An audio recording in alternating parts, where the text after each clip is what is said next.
साहिल दिनेश रा की mother, single parent. मैंने अपने बच्चे को 23 साल से एज ए सिंगल मदर पाला है। स्पीड की रील और स्टंट मारने के लिए अपने घर से गाड़ी लेके निकले थे अनलाइसेंस्ड। नमस्कार दोस्तों, अभी अभी आपने जो वीडियो क्लिप देखा वो एक मां की पुकार है जो अपने बेटे को खो चुकी है। जब से मैंने इस मां का ये वीडियो देखा है, दिल व्यथित है। और पहली बार जब देखा था तो एकदम से स्तब्ध रह गया था। फोन चलाते चलाते लग रहा था कि हम ये क्या देख रहे हैं, ये क्या रहे हैं हम, या इस देश की न्याय व्यवस्था कैसी है। ये एक मां की कहानी है और इतनी दर्दनाक कहानी है कि आप सोच तक नहीं सकते। उन्होंने वीडियो में सब कुछ बता दिया है, लेकिन जो वो नहीं बता पाई वो अब मैं आपको बताने जा रहा हूं। ये खबर ऐसी है कि इसे सुनकर आपका खून खौल उठेगा, आपका मन व्यथित हो जाएगा और आप सोचेंगे कि आखिर इस देश का सिस्टम किस दिशा में जा रहा है। ये एक मां की कहानी है, एक ऐसी मां की जो अपने 23 साल के इकलौते बेटे को खो चुकी है, और वो भी सिर्फ इसलिए क्योंकि एक रईसजादे के नाबालिग बेटे ने अपनी तेज रफ्तार गाड़ी से उसे अपने टायर के नीचे कुचल दिया। ये कहानी दिल्ली के द्वारका इलाके की है, जहां एक मां इन्ना माकन आज भी इंसाफ की गुहार लगा रही हैं, लेकिन सिस्टम के कान शायद बहरे हो चुके हैं। सरकार के अधिकारियों को यह देखना चाहिए कि कैसे अमीरों के बच्चे सड़कों पर मौत बांट रहे हैं और गरीबों की जिंदगियां कुचली जा रही हैं। हम इस खबर को पूरी विस्तार से आपके सामने रखेंगे, क्योंकि यह सिर्फ एक एक्सीडेंट नहीं है, यह सिस्टम की नाकामी है, ये सिस्टम की लापरवाही है और ये उन कानूनों की कमजोरी है जो अपराधियों को बचाते हैं। चलिए इस कहानी की शुरुआत करते हैं। सबसे पहले आप पूरी खबर को समझ लीजिए ताकि सारी तस्वीर आपके सामने साफ हो जाए। दिल्ली शहर का द्वारका इलाका एक भयानक सड़क हादसे का गवाह बना, जिसमें 23 साल के साहिल धनेश्वर की मौत हो गई। आरोप है कि एक नाबालिग ड्राइवर अपनी बहन के साथ सड़क पर स्पीड फन रील बना रहा था इंस्टाग्राम के लिए। तभी उसकी तेज रफ्तार स्कॉर्पियो ने साहिल की बाइक को जोरदार टक्कर मार दी। यह हादसा 3 फरवरी को नॉर्थ वेस्ट दिल्ली के द्वारका इलाके में हुआ था, जहां 2 कारों और एक बाइक की टक्कर में साहिल की मौत हो गई, जबकि एक अन्य व्यक्ति गंभीर रूप से घायल हो गया। द्वारका साउथ पुलिस स्टेशन में सुबह 11:57 पर इस हादसे की सूचना मिली, जिसके बाद पुलिस की एक टीम घटनास्थल पर पहुंची, जहां 2 कारें, एक प्राइवेट एसयूवी स्कॉर्पियो, एक टैक्सी और एक मोटरसाइकिल आपस में टकरा गई थीं। एक अधिकारी के अनुसार दुर्घटना में बाइक सवार साहिल गंभीर रूप से घायल हो गया और पुलिस के घटनास्थल पर पहुंचने से पहले ही उसकी मौत हो गई। इस घटना में घायल हुए कैब चालक अजीत सिंह को इलाज के लिए इंदिरा गांधी अंतर्राष्ट्रीय अस्पताल ले जाया गया। पुलिस के अनुसार उनकी हालत स्थिर है। जांच के दौरान पता चला कि एसयूवी के चालक की पहचान अक्षत्रा सिंह के रूप में हुई है, जिसकी उम्र महज 17 साल है। लेकिन शुरू में दिल्ली पुलिस उस पर वालिद की तरह केस चलाना चाहती थी और इसीलिए एफआईआर में उसकी उम्र 19 साल लिखी गई है। आरोपी के वकील से और डॉक्यूमेंट्स मिले, जिनसे पता चला कि वो नाबालिग है। आरोपी के पिता को हिरासत में लिया गया और बाद में रिहा कर दिया गया। हालांकि दिल्ली पुलिस एमवी एक्ट के तहत चार्जशीट में पिता का नाम दर्ज करेगी। एक्सीडेंट के पीड़ित साहिल की ऑटोप्सी रिपोर्ट्स बताती हैं कि मौत का कारण हेमोरेजिक शॉक बताया गया है, जो क्रेनियो सेरेब्रल चोट और दाहिने ऊपरी अंग के साथ साथ जरूरी अंगों में चोट लगने की वजह से हुआ। चोटों का नेचर रोड ट्रैफिक एक्सीडेंट के असर जैसा ही है। दोस्तों, अब इस खबर के पीछे की कहानी और भी दर्दनाक है, क्योंकि यह सिर्फ एक हादसा नहीं है, बल्कि एक सिंगल मदर की पूरी जिंदगी की मेहनत का अंत है। इन्ना माकन एक सिंगल मदर है, जिन्होंने अपने पति के बिना अकेले ही अपने बेटे साहिल को पाला पोसा है। साहिल 23 साल का था, एक जवान लड़का जो अपनी मां का सहारा था, उनकी उम्मीद था और उनका सब कुछ था। द्वारका के सेक्टर 19 के पास एक गांव में वो रहती हैं, जहां जिंदगी की जद्दोजहद रोजाना चला करती है। इन्ना ने नम आंखों से बताया कि साहिल उनका इकलौता सहारा था। एक सिंगल मदर के तौर पर उन्होंने उसे बड़े अरमानों से पालकर काबिल बनाया था। 3 फरवरी को साहिल अपने दफ्तर जा रहा था, तभी दूसरी लेन से आ रही स्कॉर्पियो ने स्टंट करते हुए उसे अपनी चपेट में ले लिया। इन्ना माकन का आरोप है कि स्कॉर्पियो ड्राइवर अपनी बहन के साथ रील बना रहा था और गाड़ी की रफ्तार रील में भी साफ देखी जा सकती है। टक्कर के बाद ड्राइवर ने ब्रेक तक नहीं लगाए। इस हादसे में एक कैब ड्राइवर भी गंभीर रूप से घायल हुआ है। इन्ना माकन का कहना है कि यह महज एक दुर्घटना नहीं बल्कि एक क्रिमिनल एक्टिविटी है। ड्राइवर के पास वैध लाइसेंस नहीं था, वो सार्वजनिक सड़क पर स्टंट और रील बना रहा था, जानबूझकर दूसरों की जान को खतरे में डाल रहा था। आरोपी पक्ष के रसूखदार होने की चर्चाओं के बीच मां ने दिल्ली पुलिस और प्रशासन से सख्त सजा की मांग की है। पत्रकारों के साथ बातचीत करते हुए इन्ना ने बताया कि जिस तरह एसयूवी से बेटे की बाइक में टक्कर लगी, उस पर पहले से ही 1-2 नहीं, 3-4 भी नहीं, 5 भी नहीं, बल्कि पूरे 13 चालान थे। ये सभी चालान ओवर स्पीड के हैं। उन्होंने ये भी बताया कि आरोपी को अंतरिम जमानत मिल गई है। उन्होंने कहा कि मैं पुलिस से मिली तो मुझे कहा गया कि हमारी ओर से निष्पक्ष जांच होगी। इन्ना आज भी सोशल मीडिया पर वीडियो बनाकर गुहार लगा रही हैं क्योंकि उन्हें न्याय तंत्र पर शायद भरोसा नहीं रहा है। वो कहती हैं कि उनका बेटा चला गया लेकिन अपराधी आराम से घूम रहे हैं। वो सोचती होंगी कि 23 साल तक कैसे कैसे उन्होंने अपने बेटे को पाला, कितनी मुश्किलों से गुजरी। ये दुनिया बड़ी अजीब है जहां सिंगल मदर होना आसान नहीं है।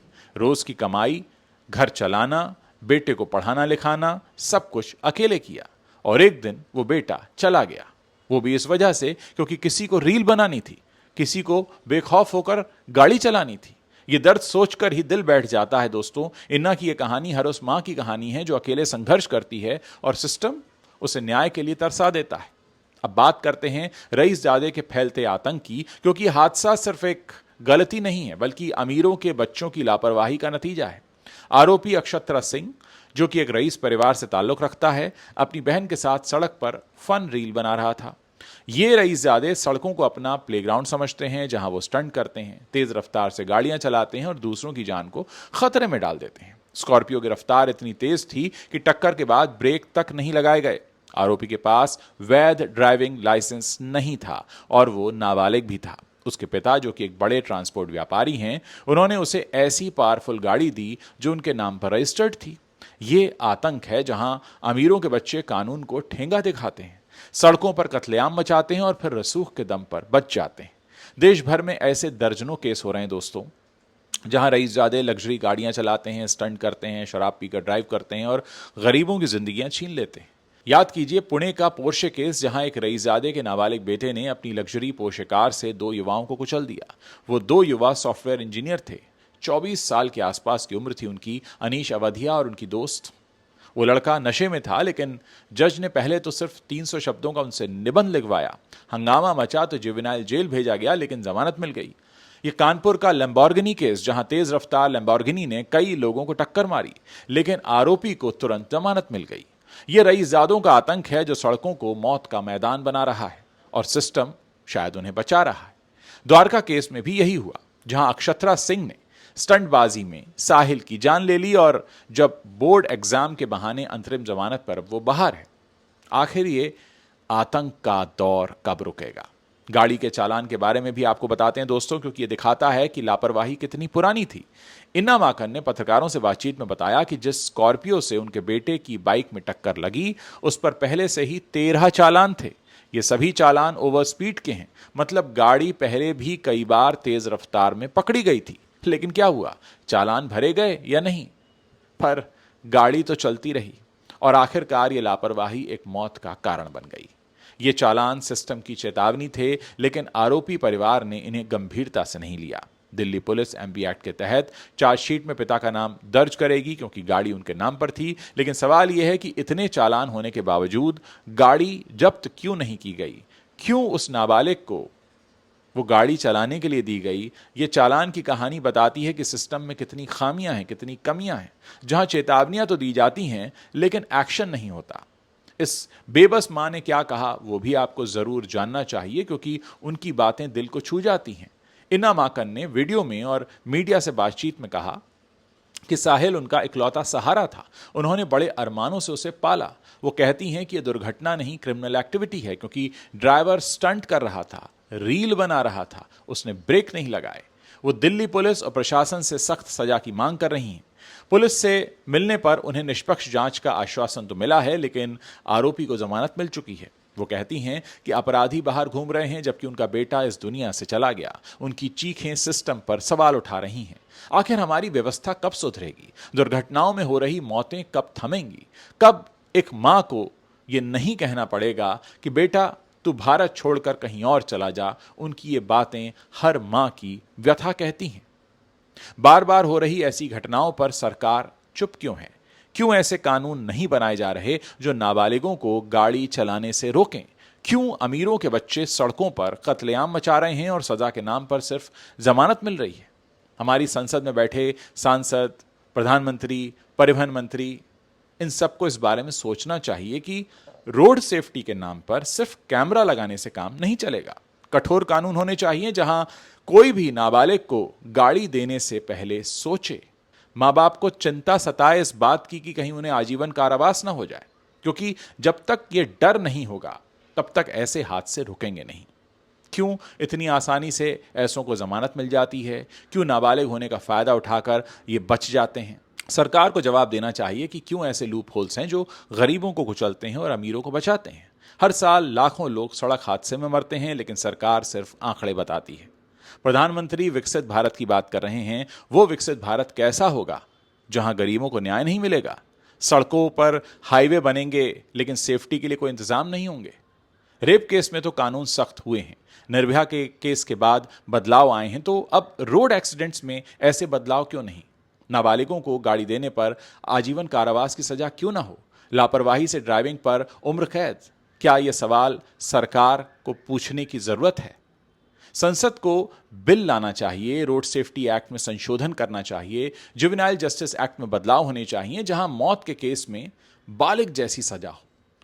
दोस्तों, क्या हमारे देश में कोई इस बात की गारंटी नहीं लेगा कि अगर आप अपने घर से बाहर निकल रहे हैं तो आप सही सुरक्षित घर वापस आ जाएंगे? लोग विदेशों में नियम को मानते हैं। वहां पर सिग्नल पर अगर कोई न भी हो तब भी लोग रुकते हैं, क्योंकि वहां सजा सख्त है, वहां कोई लूप होल्स नहीं है। वहां नाबालिग को गाड़ी देने का मतलब सीधा जेल है। एक्सीडेंट में मौत हो तो सीधा उम्र कैद। अमेरिका में ड्रंक ड्राइविंग पर लाइसेंस लाइफ टाइम सस्पेंड हो जाता है, जेल जाना पड़ता है और भारी फाइन होता है। ऑस्ट्रेलिया में स्टंट ड्राइविंग पर गाड़ी जब्त हो जाती है और लंबी सजा का प्रावधान है। लेकिन भारत में चालान भरकर लोग छूट जाते हैं, जमानत मिल जाती है। विदेश में सिस्टम इतना सख्त है कि लोग डरते हैं। दुबई में रेड लाइट जंप करने पर भारी फाइन है, जेल है, इसीलिए लोग उस कानून को मानते हैं।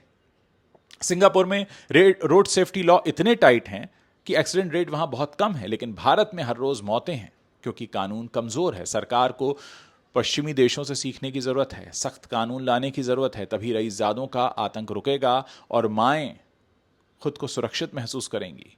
दोस्तों, आप सोचिए किसी के घर का चिराग चला गया क्योंकि किसी रईसजादे के हाथ में गाड़ी आ गई थी और उसके दिमाग में रील बनाने का मूड था और उसने बिना सोचे समझे हाई स्पीड में गाड़ी दौड़ा दी।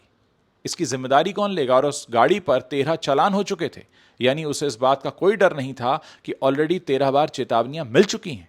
यानी हमने जानबूझकर एक चलते फिरते मौत के आतंक को रोड पर छोड़ा हुआ था।